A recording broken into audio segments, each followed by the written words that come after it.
And I took his temperature and everything, and his fever was like 104.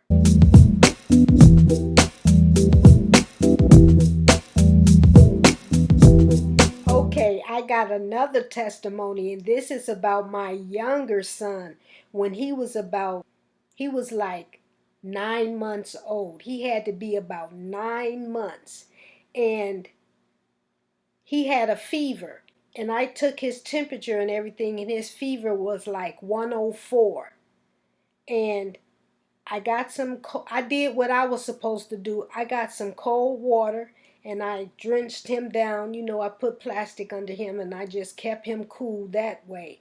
He couldn't eat anything, so I just kind of made him some broth with some beet juice and all of this kind of nutrients in there, and I put that in a bottle to see if he would at least try to suck that, and he only sucked just a little bit. But again, I didn't take him to the doctor to find out what was wrong. I just dealt with it the way that I normally deal with sickness. Number one, let me tell you something. I can't stand sickness, nor when one of my children gets sick, because when I was young, or when I was a younger parent, I used to think that my children got sick because of some sin I was doing. And so my prayer used to always be something like this: God, please don't let my children suffer for what I've done. Let me suffer for my own mistakes or my own sin, because I was doing some things that I shouldn't have been doing. And so that's the way that I was perceiving when my children got sick. This is what I was perceiving, not understanding that things happen and you're going to go through some things because you live in a world where sin is existing in other people's minds.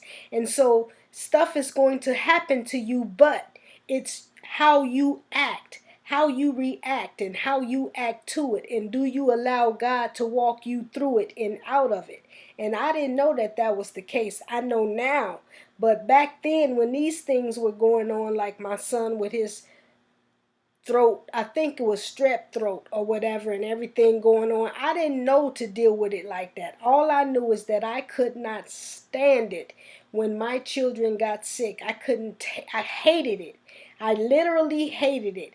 And I wasn't one of those gentle, I was not one of those gentle speaking women. I was very stern and very straight to the point.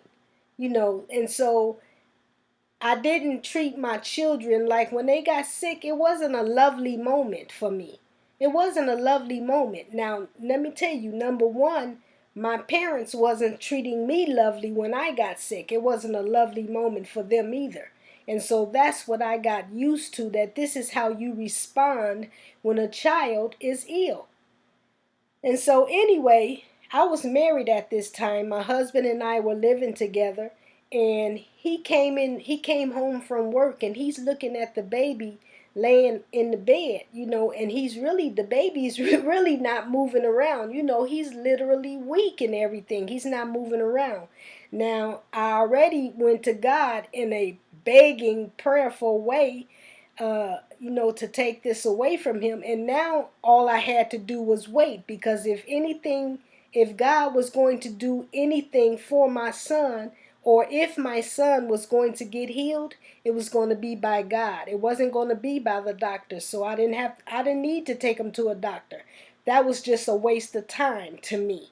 So anyway, I remember my husband was walking around, and he was looking he was looking worried.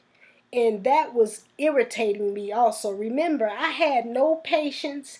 I had no love. I didn't know how to treat situations with love and patience and kindness. I didn't. So back then it was like, you walking around with this scared look on your face.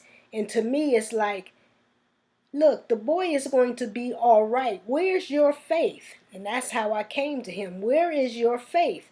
And how wrong that was now, because I would never come to anyone like that now. I learned a lot about how I used to be and how I am now.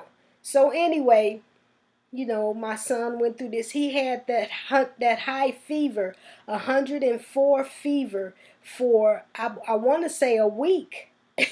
I want to say a week. And I just kept him in cool baths, ice cold baths, and just kept his temperature down until the fever broke. And once in a week, after the week, and when the fever broke and he was back to his normal self, okay, now he's out of it. Now look, nothing bad ever happened with me or my children in taking us through this process at any time. Had anything ever went wrong, that probably would have woken me up to do something or try something different. But nothing ever went wrong with my putting my children's health and my health in God's hands. Nothing. I'm sorry. So these testimonies do nothing but strengthen me even more in believing and trusting in God and getting to understand how did Jesus heal, because Jesus said, the things that I do shall you do also, and greater than these shall you do, because I go to the Father. So anyway, this was just a wonderful testimony and of how it changed and the difference between my dealings with people and my children when they get ill now, or when my grandson have a challenge, and my son or whatever call me about my grandson. I know how to pray for him, and I know how to be gentle with him. And I remind my older son not to take my attitude that I took with you guys, because I'm just transferring over what was done to me. That was all that was. But you have to treat the person that's ill. Love is what's going to wake them up and bring them up. Treating them with kindness and gentleness and like you're concerned is what's going to get them up. So anyway, that was another one of my wonderful testimonies with God. Take care.